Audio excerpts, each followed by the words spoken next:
안녕하십니까. 건양대 간호대학 정선영입니다. 제가 맡은 부분은 코로나 바이러스 감염증 19 감염 예방 관리의 원칙과 격리주의 적용 부분을 강의하도록 하겠습니다.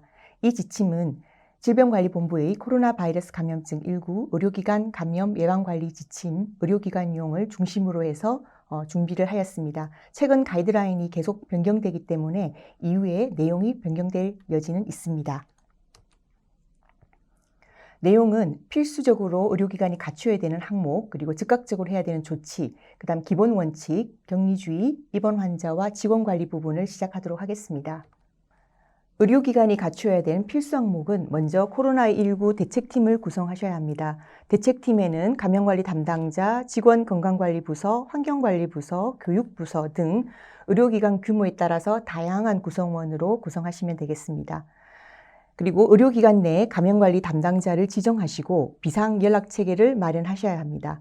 환자 분류 단계부터 감염 예방 관리 조치를 수행하셔야 되는데 환자 선별 단계부터 모든 환자에 대해서 표준주의를 적용하셔야 합니다. 표준주의는 환자가 감염원으로 인지되든 인지되지 않았든 간에 모든 환자의 혈액, 체액, 분비물, 배설물, 점막, 그리고 손상된 피부는 다 감염원으로 간주하고 조치를 취하셔야 합니다. 따라서 의심이 되는 환자에 대해서는 호흡기 증상이 의심이 되는 환자에 대해서는 수술용 또는 보건용 마스크를 환자에게 씌우고 분리된 장소에 환자를 임시로 두셔야 합니다. 보통 많은 병원에서는 이 신종감염병 대응 체계를 국가지정 입원 격리병상 수준에서 보자면은 환자 진료반, 감염관리반, 행정지원반, 진료지원반 이렇게 많이 구성을 합니다. 이거는 규모가 작은 의료기관도 이 구성체계로 구성하시게 되면은 신종감염병 대응 체계를 원활하게 대처하리라고 볼 수 있습니다. 환자 진료반에는 환자 진료와 관련되는 진료과와 간호부서, 그리고 감염관리반은 감염관리실, 감염관리 간호사 등 이 구성이 되어 있고요. 행정지원반은 원무과 시설관리팀, 총무팀이 여기에 들어와 있습니다. 그리고 진료지원반에는 운영지원팀, 영양팀이 소속이 돼서 병실 소독이라든지 청소, 세탁, 폐기물과 관련된 일을 관장하게 됩니다. 코로나19 바이러스를 관리하기 위해서는 표준주의와 전파경로별 주의를 지키셔야 됩니다. 환자가 발생하게 되면 환자가 감염으로 인지되든 인지되지 않았든 간에 표준주의를 실시하게 됩니다. 만일 환자가 감염성 질환이 의심되거나 확진이 된다면 전파 경로에 따라 공기로 전파되는지 비말로 전파되는지 접촉으로 전파되는지를 봐서 각 격리주의를 적용시켜주면 됩니다. 코로나19 바이러스인 경우에는 세 가지가 다 가능합니다. 만일 코로나19 바이러스가 에어로졸이 분무가 발생하는 처치를 하게 되면은 공기로 부유를 해서 전파가 가능하기 때문에 이때는 음압병실 그리고 입실 전에 직원들은 N95 마스크를 착용해야 합니다. 일반적인 경우에는 큰 비말로 전파가 가능하기 때문에 환자와 2m 내에 접근하게 되면 보건용 마스크를 착용하시면 되겠습니다. 다음 코로나19 바이러스가 오염된 표면이나 물품과 접촉을 할 경우에는 접촉 주의를 지켜주시면 되겠습니다.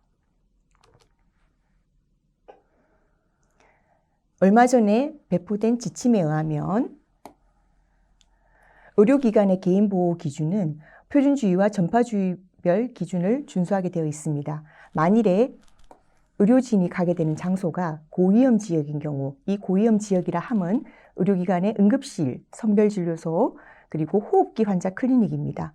그리고 격리실이겠죠. 중환자실과 응급실 경우에.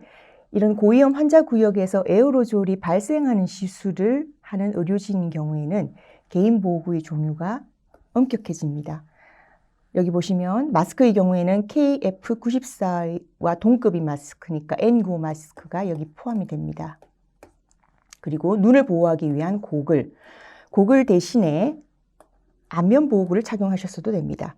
그리고 가운은 일회용이면서 긴 팔로 그리고 방수를 할 수 있는 가운을 입게 되고 장갑도 착용하셔야 되고 모자도 착용하시면 좋습니다. 튈 우려가 있어서 머리 부분을 오염시킬 우려가 있기 때문에요. 그리고 이 경우를 또는 레벨 D 개인보호구를 착용하게 됩니다. 레벨 D 개인보호구는 보호구 부분에서 설명을 따로 하겠지만 긴팔 방수용 가운과 모자 부분이 같이 달려있고 목 부분도 보호하게 되어 있죠. 그 신발 부분도 같이 보호하게 되어 있고요. 그리고 환자와 접촉하지 않는 병실 외 지역인 경우에 의료진은 또는 병원 직원은 수술용 마스크를 착용해서 본인의 비말이 튀지 않도록 주의를 하면 되겠습니다. 그럼 어떤 경우가 에어로졸이 발생하는 시술이냐고 하면 여기 보시면 기관 내 삽관, 심폐소생술, 기관지경 검사, 그리고 흡입, 그다음 양압 환기, 이런 분무기 요법과 같이 굉장히 환자의 점막에 있는 분비물이 에어로졸화돼서 튈 수 있는 그런 시술을 말합니다. 이런 시술은 고위험 시술이기 때문에 의료진들은 개인보호구 착용에 주의를 하셔야 합니다. 위험 지역이 아닌 일반 환자 지역의 일상 환자 진료인 경우에는 의료진은 수술용 마스크를 표준주의와 전파경로별 주의에 맞춰서 착용해 주시면 되고요. 이 경우도 에어로졸 발생 시술의 경우에는 앞에서 설명드렸던 보호구 착용에 유의하셔야 됩니다. 그리고 일반 지역에서 에어로졸 생성 절차를 시술을 하게 되면 음압이면 좋겠지만 만일 음압 병실이 아니다라고 하면 환기가 잘 되는 장소에 환자를 배치하셔야 되고요. 이때 환기 조건은 보통 시간당 6회 이상의 환기가 되거나 또는 휴대용 헤파 필터를 장치를 해서 환기에 유의를 해주셔야 합니다.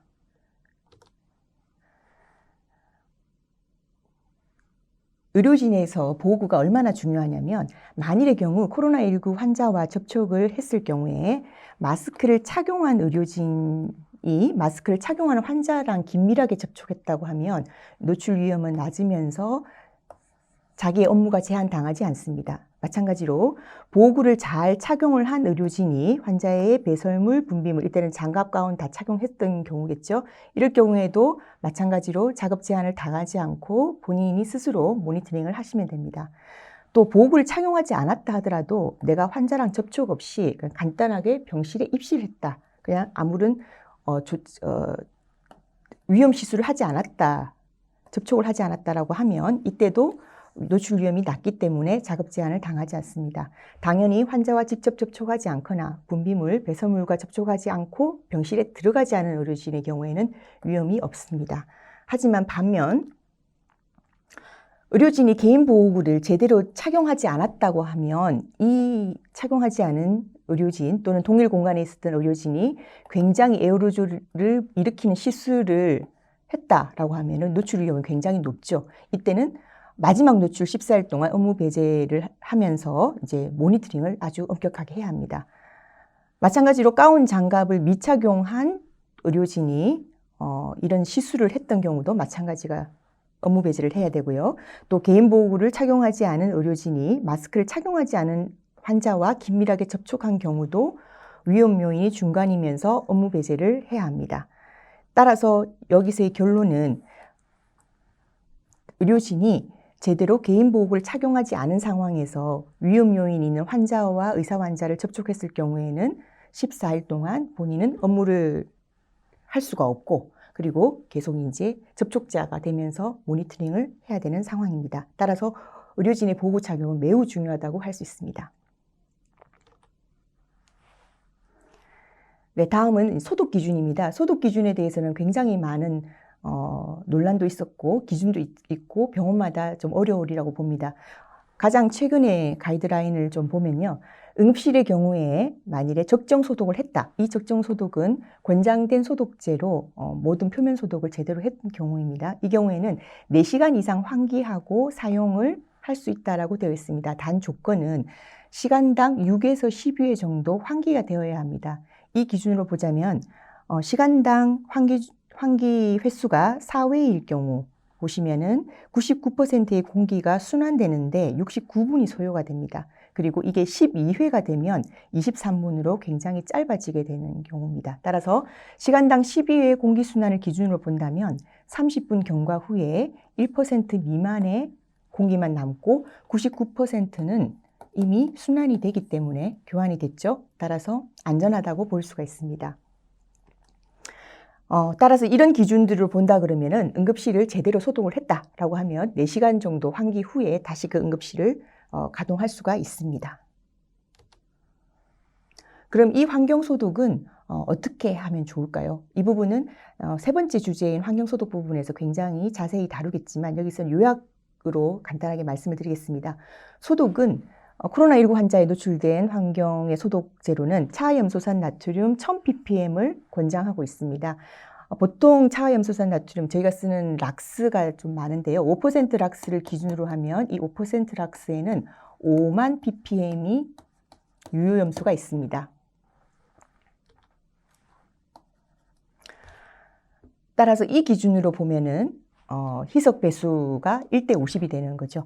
자, 그 다음에 이제 70% 알코올, 표면이 넓지 않고 국소 표면인 경우에는 70% 알코올도 가능합니다. 또 환경부에서 살균력이 입증된 바이러스 소독제인 경우 사용할 수가 있습니다. 이때 주로 많이 의료기관에서 쓰고 있는 환경소독제로는 사급 아모늄 계통이 있습니다. 그래서 이게 바이러스에 효과가 있는지를 잘 확인하신 다음에 사용하시면 되겠습니다. H2O2는 과산화수소 베이퍼, 그 다음에 H2O2 제품은 이 경우는 사람이 없는 조건에서 이 훈증 소독이죠. 이렇게 쭉 분무시킨 다음에 표면에 앉힌 다음에 표면을 소독하는 방법입니다. 소독제 접촉 시간은 비투과성 표면일 경우에는 10분, 만일에 이게 천이라든지 이렇게 스펀지 폼의 어떤 투과성 표면이면 소독제 침적을 해야 합니다. 이때는 30분 정도 침적을 하게 됩니다. 소독 방법은 천에 소독제를 적신 후에 표면을 도포하시면 되겠습니다. 환경을 소독한 다음에 공간을 비우는 시간은 통상적으로 1일 정도면 되겠습니다. 소독 이후에 바이러스는 소독 당일에 사멸하나 소독제의 유해성이라든지 환기 등을 고려해서 하루 정도 사용을 금지해 주시는 게 좋습니다. 세탁의 경우에는 섭씨 70도에서 25분 이상 비교적 고열로 세탁을 해도 되고요. 만일에 이 정도 온도까지 올릴 수 없는 좋은 세탁이다 하면 차염소산 나트륨 500ppm에 30분 정도 침적을 해서 소독을 시키면 되겠습니다. 네, 의료기관 직원하고 교육 부분도 중요합니다. 모든 의료기관의 직원은 코로나19에 대한 교육을 받고 감염관리 수칙을 준수하셔야 되겠죠. 따라서 감염관리 담당자들은 직원 교육에 대해서 철저하게 관리를 해주시면 됩니다. 가족 방문객 간병인의 경우에는 미리 병원 입구나 눈에 잘 띄는 장소에 홍보물을 부착하시되 홍보물에 들어가는 내용은 이런 내용들이 들어가야 되겠죠. 위험지역, 위험국가 방문 후에 14일 이내 발열 또는 호흡기 증상, 발열은 37도씨 이상입니다. 이 경우에는 선별 진료로 가도록 안내를 해주셔야 되겠습니다. 그리고 환자, 가족, 간병인, 방문객을 대상으로 손위생과 호흡기 예절에 대해서 안내를 해주셔야 되고요. 방문객은 최소화, 보통은 제한하는 게 좋습니다. 그리고 병동, 외래, 응급실에 대기 장소에는 손소독제 등의 물품을 비치해 주시면 됩니다. 의료기관의 출입구 관리 부분입니다. 이름 사진을 많이 보셨을 겁니다. 의심 환자는 일반 환자와 접촉을 피할 수 있도록 별도의 동선을 이용해야 되고요. 환자는 수술용 또는 보건용 마스크를 착용시켜 주시면 되겠습니다. 병원 입구에서 직원들이 전수조사를 하죠. 발열이나 증상이 있는지, 위험 지역의 해외나 지역을 방문한 적이 있는지를 확인을 하고 있습니다. 환자 분류 단계에서부터 의심 환자에게는 수술용 마스크를 씌우고 분리된 장소에 임시로 격리를 합니다. 만일에 의심 환자가 여러 명이 있다, 그런데 한 공간에 둬야 된다면 마스크를 씌운 환자를 최소한 1m 이상의 거리를 유지하고 앉히셔야 되겠죠. 그리고 모든 환자에게 기침, 재채기 때는 입을 가리도록 해주셔야 됩니다. 손하고 코는 통해 있기 때문에 호흡기 분비물과 접촉한 후에는 손위생을 수행을 해야 합니다. 코로나19 바이러스는 비말로 전파되는 거기 때문에 비말주의를 적용을 해주셔야 됩니다. 비말주의에서 보호구는 2m 이내 처치를 하는 경우에는 보건용 마스크, 의료인의 경우에는 N95 또는 동급 KF94 이상 되겠죠. 이렇게 해서 마스크를 착용하고 만일에 분비물이 퍼져서 눈을 오염시킬 우려가 있다고 하면은 고글까지 착용을 해주셔야 됩니다. 환자 배치는 1인실에 배치하는 것이 원칙이지만 1인실이 부족할 경우가 있을 수 있습니다. 그때는 동일한 어떤 진단을 받은 환자끼리 코웃할 수가 있습니다. 환자 이동은 최소화시키시고요. 만일 환자가 병실 밖으로 불가피하게 나가야 된다라고 하면은 이때는 마스크를 씌우고 나갈 수 있도록 해줍니다. 코로나19 바이러스가 비말로 주로 전파를 하지만 그게 오염된 손이라든지 오염된 환경을 통해서 접촉으로 전파가 될 수가 있습니다. 따라서 이때는 병실에 들어가기 전에 개인보호구, 가운과 장갑이 중요합니다. 그리고 병실을 나오기 전에 개인보호구를 제구해 주셔야 합니다. 의료기구는 가능하면 일회용으로 사용해 주시고 일회용을 구입할 수가 없다라고 하면 그 환자 전용으로 구입을 쓸 수 있도록 해 주시고요. 환자 간 기구를 공유할 경우에는 각 환자마다 세척하고 소독한 다음에 다음 환자가 사용할 수 있도록 해 주셔야 합니다. 환자 이동은 가능하면 제한해야 되고 꼭 필요한 경우만 시행을 해 주셔야 되겠죠. 그 다음에 공기주의를 적용하는 기준입니다. 코로나19 바이러스에 있어서 분무, 에어로졸 발생이 가능한 처치를 할 때 가장 대표적인 게 석션입니다. 또는 기관 삽관, 내시경, 기관지 내시경, 심폐소생술 같이 에어로졸 발생이 가능한 처치는 고위험 처치이기 때문에 이때는 장갑, 긴팔 가운, 눈 보호구, 그리고 핏 테스트 후 이렇게 했을 때 심호흡 했을 때 공기의 흐름이 차단되는지 확인을 할 수 있는 작업을 한 후에 이렇게 핏 테스트된 호흡기 보호구를 착용을 해 주셔야 됩니다. 그리고 만일에 에어로졸 발생이 가능한 처치를 할 때는 음압이 되어 있는 공간에서 시간당 최소 12회 이상 공기 교환이 가능한 방인지 확인을 하시고요.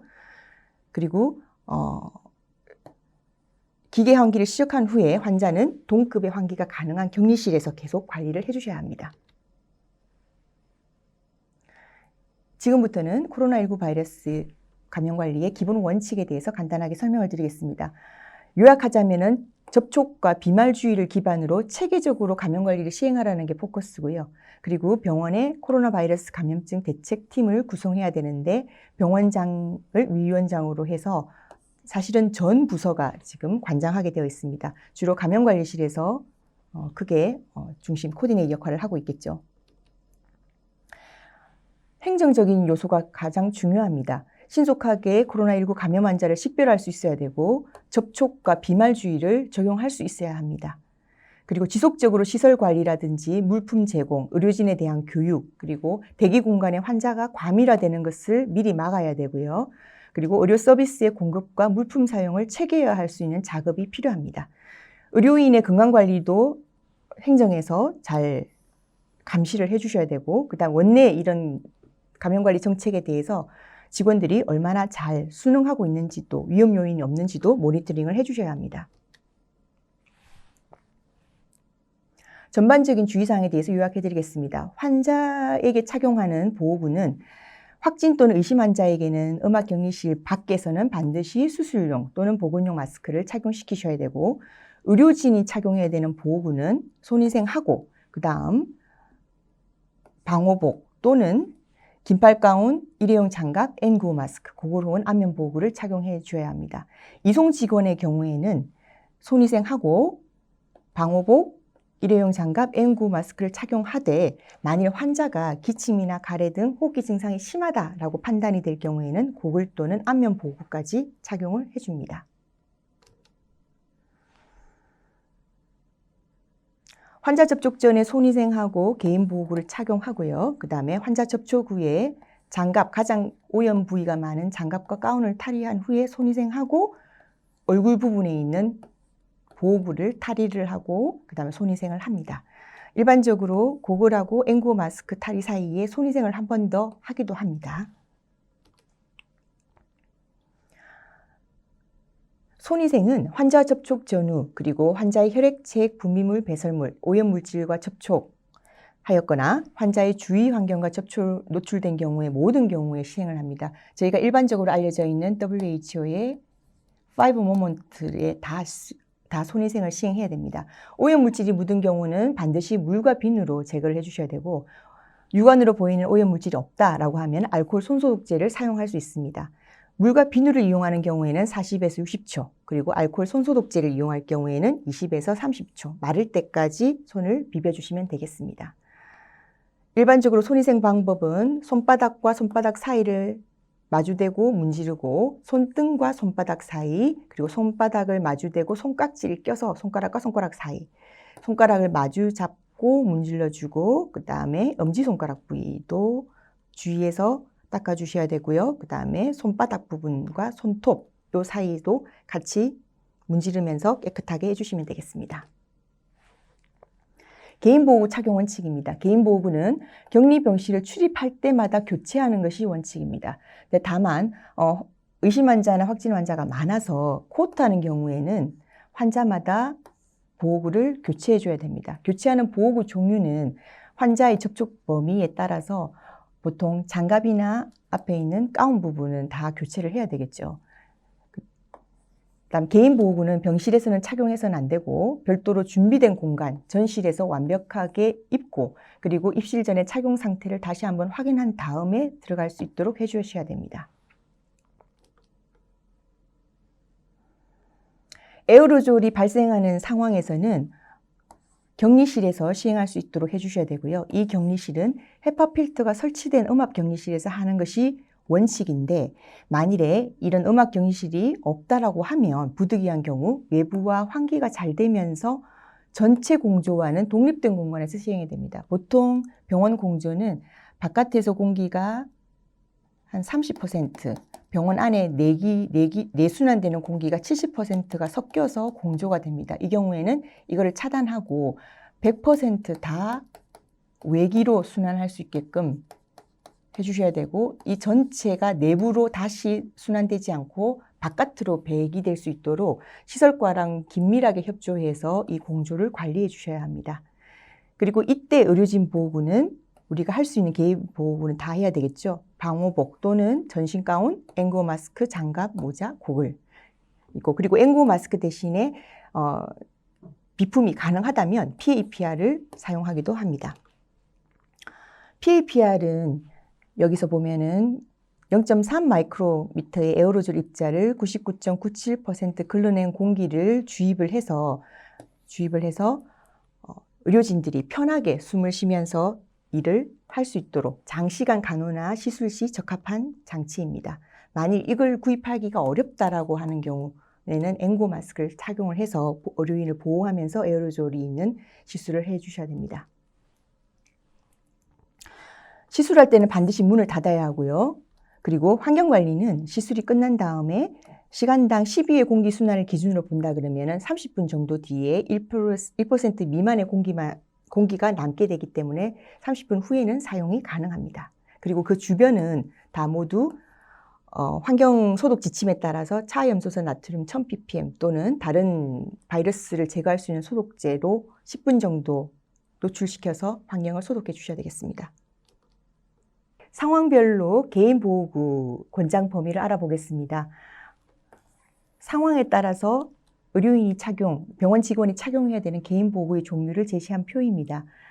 여기서 보시면은 격리진료소 진료라든지 간호를 할 때는 N95 마스크 또는 KF94 이상의 어떤 동급의 호흡기 보호구를 착용하고 장갑을 착용하고 가운 또는 전신보호복을 착용하고 보안경 또는 안면보호구를 착용하면 되겠습니다. 마찬가지로 의심 환자 병실 출입 진료 간호에도 N95 마스크, 장갑, 가운 또는 전신보호복, 보안경 또는 안면보호구를 착용하면 되겠습니다.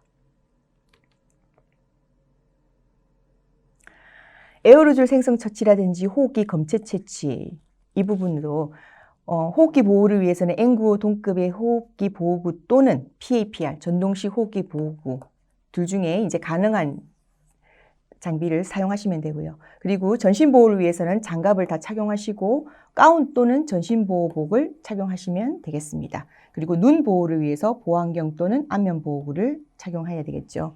그리고 호흡기 검체 채취는 일반적으로는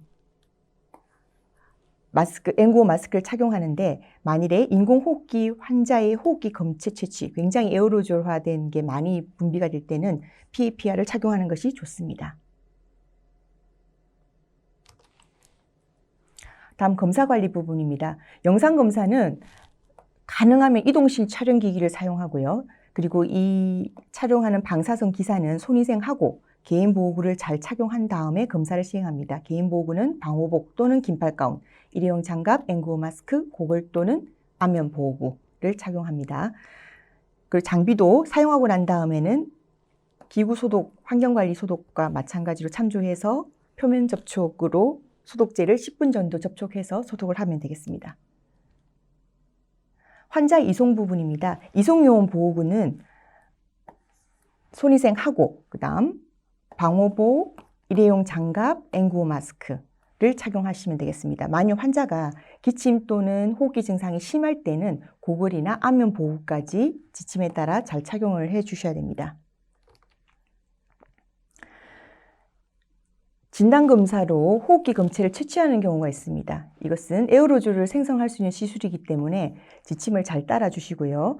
보호구로는 일회용 장갑, 마스크, 물론 이 마스크는 N95, KF94와 같은 호흡기 보호구를 쓰셔야 됩니다. 그리고 가운 또는 전신보호복을 착용하고 이게 튈 우려가 있어서 눈을 오염시킬 우려가 있다라고 하면은 이때는 안면 보호구나 고글 또한 착용을 해주시면 되겠습니다. 모든 시술은 끝나고 나서 개인 보호구 벗고 손 씻기를 실시해서 구역을 나갈 수 있도록 해야 합니다. 네, 검체 시설 요건은 BSC 클래스 2 이상에서 지금 작업할 수 있도록 해주셔야 되고요. 그리고 환경소독은 적절한 소독제로 10분 이상 표면 소독을 하면 되겠습니다. 검체와 관련된 폐기물은 고압증기 멸균해서 폐기할 수 있도록 합니다. 다음은 입원 환자 부분입니다. 입원 환자들은 입원 치료 기간 동안 병실 이탈 및 이동을 금지시켜 주셔야 되고요. 이 환자한테 사용하는 기구는 가능한 일회용 기구를 사용해서 폐기합니다. 만일 일회용이 어렵다라고 하면 환자 전용으로 사용해야 되고요. 그리고 환자가 사용한 호흡기 분비물이 묻어 있는 책은 뚜껑이 있는 폐기물통에 배출을 해줍니다. 식기는 일회용 식기를 사용해서 의료 폐기물과 함께 폐기하면 좋겠지만 일회용 식기를 꼭 사용할 수 없는 경우도 있습니다. 이러면 사용한 식기를 주변이 오염시키지 않도록 운반해서 열탕 소독하시면 되겠습니다. 입원 환자 관리 부분에서 입원실 배치 부분입니다. 확진 또는 의심 환자는 화장실이 딸려있는 업암 1인실에 먼저 배치하는 게 좋겠죠. 그리고 출입문에는 접촉 또는 비말 주의를 안내하는 표지판을 붙이고 단 에어로졸이 발생하는 시술을 할 경우에는 공기주의 지침에 따라서 음압이 가능한 병실에서 에어로졸이 발생하는 시술을 하셔야 합니다.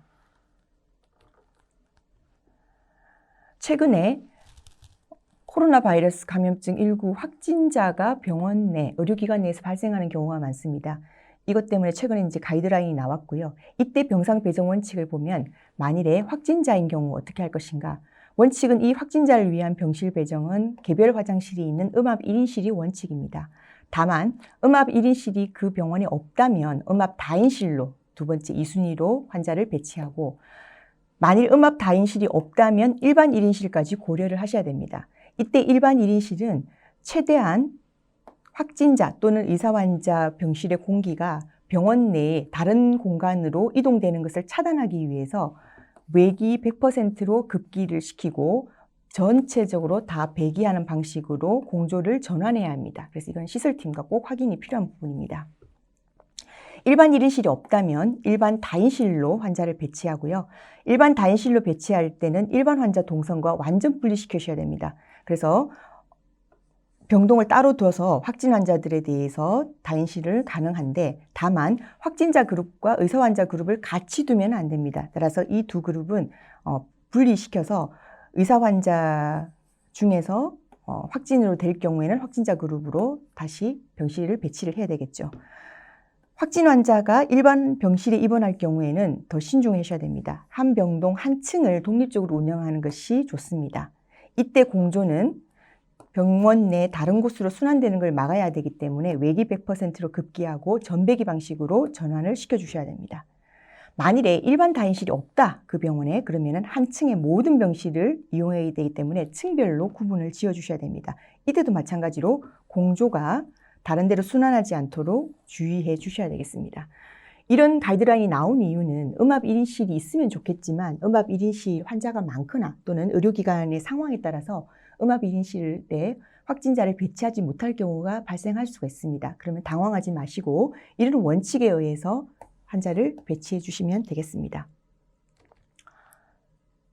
만일에 이제 중증 환자다라고 하면은 국가지정 병상 음압 1인실에 입원을 시켜서 대학병원 내 음압병상으로 분산시켜서 치료를 받게 해야 되겠죠. 따라서 음압병상 배치 우선순위를 보면 중증도가 높은 순서일 수도 있습니다. 산소 포화도 90 미만으로 산소 치료가 필요한 환자, 그리고 65 5세 이상 고령 환자, 기저질환, 특히 만성 폐쇄성 폐질환, 심혈관 질환, 당뇨, 투석받는 환자와 같이 기저질환이 있는 환자가 우선적으로 음압 병상에 배치를 해서 적절한 치료를 받을 수 있도록 해주셔야 합니다. 의사 환자는 아직 검사상 확진은 안 됐지만 확진 환자 증상 발생 기간 중에 확진 환자와 접촉하고 14일 이내 발열 또는 호흡기 증상이 나타난 자 또는 의사의 소견에 따라서 입원이 필요하다고 판단되는 원인 미상 폐렴인 자입니다. 따라서 이러한 의사 환자는 언제든지 확진자가 될 수 있죠. 따라서 의사 환자 관리 또한 확진자와 동일해야 합니다. 음압 1인실에 배치할 수 있으면 가장 좋고요. 결과 확인할 때까지 만일에 음압 1인실이 없다면 일반 1인실에 배치를 하셔야 되고 이때는 공조를 신경 쓰셔야 됩니다. 외기 100%로 급기, 전배기 방식으로 전환시켜 주셔야 되고요. 만일 결과가 확인해서 확진이 되면 확진 환자 진료시설로 전원하거나 아니면 그 의료기관의 확진자 층에다가 다시 이제 환자를 배치합니다. 일반 1인실이 없다 하면 의사 환자는 일반 다인실에 둬야 되는데 보통 이렇게 6인실이다라고 하면은 4인실, 6인실이면 다인실인 경우에는 병상을 빼고 이렇게 3m 간격으로 대각선으로 배치를 해서 최대한 간격을 떨어뜨려 놓아서 의사 환자를 두도록 합니다. 이 경우도 이제 중증 환자인 경우에는 국가지정 격리 음압 1인실로 가게 되겠죠. 의료진의 배정도 중요합니다. 확진 환자를 보는 의료진과 일반 환자를 보는 의료진을 구분하여 배정하면 굉장히 좋겠습니다. 하지만 지금 현재 의료진이 부족한 상황일 때 확진 환자 진료하고 레벨 D 개인보호구나 손위생을 철저히 한 다음에 확진 환자를 보고 그 다음에 다시 또 레벨 D를 잘 벗고 손위생을 철저히 하고 다른 보호구로 갈아입은 다음에 일반 환자를 볼 수 있도록 해주셔야 합니다. 의료진 배정의 경우에 의사 환자와 일반 환자를 구분하여 배정을 하는 거고 한 명 의사 환자 진단 후에 레벨 D 개인보호구 탈의와 손위생 후에 다른 의사 환자를 진료하게 해서 의사 환자끼리 또 전파를 시키는 것을 막아주셔야 합니다. 직원관리 부분입니다. 모든 직원은 감염 예방 관리에 대해서 교육을 받고 그리고 규정을 준수할 수 있도록 관리해 주셔야 되고요. 인력 배치는 지금 이것이 최근의 문제입니다. 숙련도와 필요도를 감안해서 충분한 인력을 확보해야 하는데 점점 이 상황이 한 달 이상 지속되면서 이 부분이 어려우리라고 생각됩니다. 그리고 고위험 기저질환을 가진 직원이나 임신부는 우선적으로 근무를 제외를 좀 해주시는 게 좋으시고요. 모든 직원은 확진자와 마지막 노출 후 14일간 호흡기 증상이 나타나는지를 주의 깊게 관찰해 주셔야 됩니다. 확진이나 또는 의심 환자를 진료하는 직원은 하루에 2번 발열이나 호흡기 증상이 있는지 감시를 하고 만일 증상이 있다라고 하면은 업무를 하시면은 안 됩니다. 따라서 자기 증상을 잘 관찰하고 감염관리실에는 직원이 제대로 1일 이후에 이런 증상이 있는지를 모니터링을 해주셔야겠습니다. 마찬가지로 코로나 바이러스 감염증 19 확진자 발생 시 그러면 접촉한 환자, 확진자와 접촉한 다른 환자, 확진자와 접촉한 의료진은 어떻게 관리할 것인가가 지금 이제 많은 고민을 안기고 있습니다. 최근 가이드라인에 의하면 접촉 환자인 경우에는 1인 1실로 접촉을 했기 때문에 1인 1실로 배치를 해야 하지만 상황에 따라서 코트 구역 관리도 가능합니다.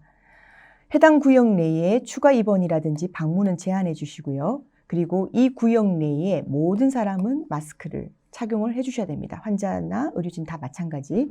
그리고 환자 대상으로 발열 또는 호흡기 증상이 있는지 하루에 2번 정도 모니터링 해주셔야 되고요. 만일에 증상이 발생하면 어떻게 할 것인가? 코로나19 확진 검사를 의뢰를 하고 음압병실 또는 1인실에 환자를 바로 배치해야 합니다. 지금 증상이 있기 때문에. 그리고 확진으로 나왔다라고 하면은 치료가 가능한 시설로 이송을 하시면 되겠습니다. 확진자와 접촉한 의료진 및 직원은 어떻게 할 것인가? 대상은 확진자 동선 내에 진료를 담당한 의료진 및 직원 전체입니다. 그리고 이 경우에는 자가격리가 원칙입니다. 무증상 밀접 접촉자 의료진하고 직원은 자가격리를 해야 되는데 환자와 분리해서 격리가 돼야 되겠죠. 그리고 보호구와 환자 진료 부분은 코로나19 대응 보호구 권장 범위를 참고해서 의료진과 직원은 개인 보호구를 착용하시면 되겠습니다. 그리고 격리구역 출입 시에 손위생 후에 환자 진료를 볼 수가 있습니다. 보통은 접촉한 의료진이 접촉한 환자를 케어하는 같은 이제 코호트가 됐을 경우에는 그게 가능한 거죠. 자, 진료 구분은 해당 병동 외에 이 격리구역 외의 환자 진료는 최소화해야 됩니다. 이 환자분들은 접촉한 환자들이 아니기 때문에 확진자와 접촉한 환자들이 아니기 때문에 그리고 발열 또는 호흡기 증상이 있는지 1일 위에 잘 모니터링 하고요. 이 역시 직원도 증상이 발생하면 코로나19 확진 검사를 의뢰하고 음압병실 또는 1인실에 격리를 해야 합니다. 그리고 직원이 확진 판정이 되더라도 환자죠. 이제부터는 치료 가능한 시설로 이송해서 적절한 치료를 받을 수 있도록 해야 합니다. 접촉자 격리 해제는 해제 기준은 현재 격리 13일째 확진 검사를 시행해서 음성으로 확인한 후에 이제 최종 14일이 경과한 그 다음 날에 이제 격리 해제를 하게 됩니다. 그리고 지금 확진자 발생 의료기관을 집중관리기관이라고 하는데 이 부분에 대한 해제 기준은 추가 발생이 없고 접촉자에 대한 격리기간이 모두 마친 다음에 방역당국에서 결정을 해서 해제를 하게 됩니다. 네, 이상 제가 맡은 코로나19 바이러스 감염에 대한 원칙과 그리고 격리주의에 대해서 설명을 드렸습니다. 격리주의는 표준주의를 기본으로 잘 지키시고 코로나19 바이러스의 접촉 전파 코로나19 바이러스의 루트가 비말로 전파되기 때문에 비말을 최대한 차단시켜주는 조치를 해주셔야 되고요. 그리고 그 비말이 손이라든지 주변 환경을 오염시키기 때문에 접촉 전파로도 가능합니다. 또 에어로졸 발생하는 시술을 통해서 공기로도 전파가 되기 때문에 상황에 따라서 의료기관은 의료진이 적절한 개인보호구를 착용할 수 있도록 해주셔야 되고 그게 맞는 병실 배치 그리고 시설 기준 그다음 환경소독 부분을 고려해서 관리를 해주시면 되겠습니다. 이상 마치겠습니다.